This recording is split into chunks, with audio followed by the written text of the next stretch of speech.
Literature has been an integral part of human life for centuries, and the reason why literature exists is the human desire of pleasure. Writers get pleasure by two major ways: mastering their craft of expressing, and witnessing others getting pleasure from their work of literature.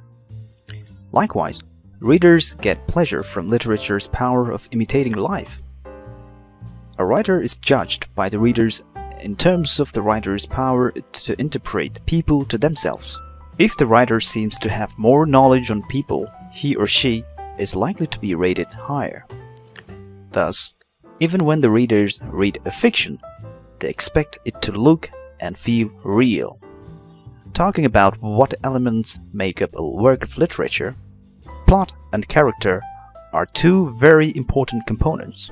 Characters in drama and fiction perform actions and manifest emotions, which, as a result, arouse interest in readers. So, active characters and actions leading to a complete plot are necessary.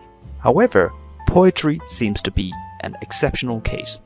Characters in a poem can be far more passive, and a poem may not even have a fully developed plot. A work of literature must have unity and coherence. So a writer should be able to convince the readers that the events and actions in his or her work of literature have been inevitable. A writer must be very careful about choosing the language. Change in one word can change the whole image we get from a character or a scene. All above-mentioned elements of a work of literature are what readers do not want to be aware of.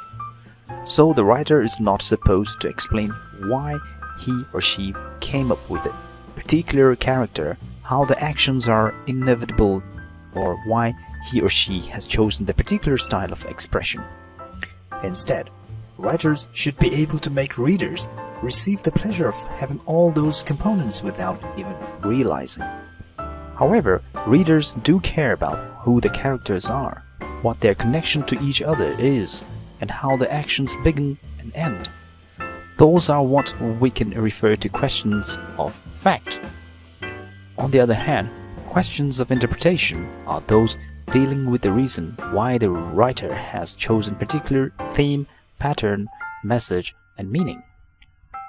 When it comes to message and meaning, many works of literature carry profound messages and meanings.